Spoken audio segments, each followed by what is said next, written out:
महंगाई हमारी ज़िंदगी का हिस्सा बन गई है, ऐसा हिस्सा जिससे अब जान नहीं छुड़ाई जा सकती। महंगाई में ज़िंदगी गुजारना मुश्किल है।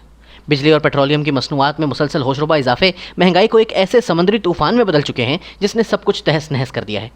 हालत यह है कि नाम नहाद यूटिलिटी स्टोर्स पर भी हुकूमत खुद अपने नरखों में इजाफा कर रही है। सितम ज़रीफ़ी ये है कि यही हुकूमत 3 साल से हर माह अवाम से महंगाई पर काबू पाने के इकदाम का वादा करती रही है और हर दूसरे महीने कीमतों में इजाफा करके अपनी सदाकत के खिलाफ शवाहिद भी मुहैया करती रही है। इस मरतबा यह दोगलापन मजीद खुलकर सामने आया है। 1 माह पहले पंजाब में ब्यूरोक्रेसी के सरबराह को तब्दील किया गया। पुलिस की हाई कमांड को एक बार फिर तब्दीली की जद में लाया गया।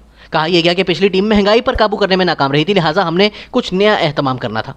नई टीम ने एक ब्रीफिंग दी जिसमें महंगाई को 8 से 12 हफ्ते में लगाम डालने के बुलंदो बांग दावे किए गए। सबको पता था कि यह सब कुछ फसाना है। चूँकि खानापुरी ही अब पॉलिसी बन गई है, लिहाजा सबने इस पर तालियां बजाईं। नतीजा आपके सामने है। बिजली, गैस, खाने पीने की अशिया, किराए, सब कुछ अब हाथ से निकल गए हैं। पहले चादर सर या पाँव में से एक ढांपने के लिए काफ़ी थी, अब स्तर भी छुप जाए तो गनीमत है। माना कि IMF ने गर्दन पर पांव रखा है और इसने पाकिस्तान के हालात के पेश नज़र जो मुतालबे किए हैं, इनका जवाब देने के लिए इसके नामजद करदा अफराद जो मुल्क के कलीदी इदारों में मौजूद हैं, किसी तौर न तैयार हैं और ना ही बासलाहियत। इस मुज़ाकराती टीम के चंद मेंबरान को पता है कि इन्होंने इस पाकिस्तान से एक वक्ती नाता जोड़ा हुआ है जो हालात की तब्दीली के बाद ख़त्म हो जाएगा। दूसरे मेंबरान इतने मालदार हैं कि इनकी सेहत पर क़यामत खेज़ महंगाई का कोई असर नहीं होगा। वो डॉलरों में कमाते हैं, लोगों के पैसों से बैंक चलाते हैं, स्टॉक मार्केट के उतार चढ़ाव से अपने ख़जाने भरते हैं। इनकी बला से टमाटर की कीमत क्या है?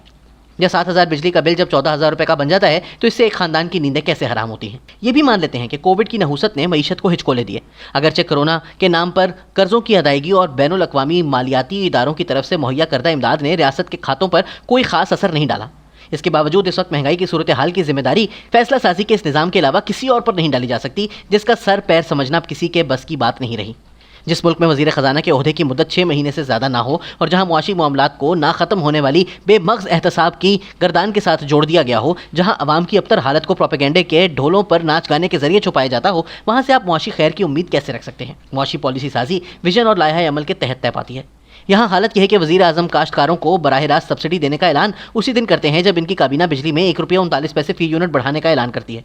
उसी दिन घी, cooking oil, shoe polish, Surf, साबुन, शैम्पू, मसाले, शरबत, अचार और दर्जनों दूसरी अशिया की कीमतों में इजाफे का नोटिफिकेशन जारी किया जाता है।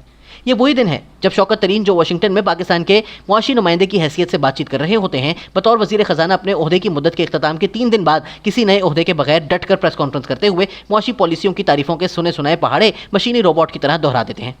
ये कैसा निज़ाम है जो फैसला साजी के अंदाज को कम तरीन मयार पर चलाने से भी कासिर है? ये कौन से सियासतदान हैं जो अपने हलकों में से अवाम की परेशानी के उबलते हुए जज्बात को सुनने की सलाहियत नहीं रखते? ये कैसी क़यादत है जो मुश्किल ज़िंदगियों को जहन्नुम में तब्दील करके इनको हौसले और इस्तक़लाल के लेक्चर देती है?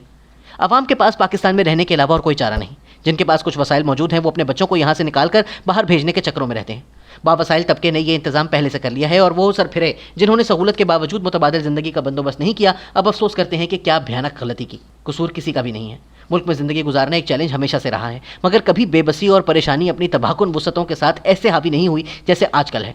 मुस्तकबिल में हर वो शख्स जिसने मौजूदा तारीख को भुगता है, बतौर मोर्रख या बतौर गवाह, ये लिखेगा कि कैसे एक चलते हुए निज़ाम को मफलूज किया गया, कैसे सियासी इनकलाब के नाम पर बर्बादी का बंदोबस्त किया गया, कैसे अवाम की मईशत को रेजा रेजा करके इनको ऑल फॉल और बेपर के फ़लसफ़े की गोलियां दी गई ताकि वो अपना दर्द भूल जाएं। मुर्रख और गवाह ये भी लिखेगा कि सब कुछ इस मुल्क के चलाने वालों ने अपने हाथों से किया, बावजूद इसके कि हर ज़ी-शऊर शख्स इनको बता रहा था कि मुल्क के साथ खिलवाड़ ना करें, आपको कुर्सी का मज़ा मिल जाएगा मगर अवाम रुल जाएंगे। ये सब मशवरे रद्दी की टोकरी में डाल दिए गए। कहा हमने मुल्क में इनकलाब लाना है, हमने नीचे की मिट्टी को ऊपर करना है। नीचे की मिट्टी यकीनन ऊपर आई है, मगर इसके अंबार के नीचे कौम के लिए सांस लेना दो भर है। ये दुनिया का वाहिद इनकलाब है जिसने खलकत को सूली पर लटकाकर खुद को कामयाब करार दिया है।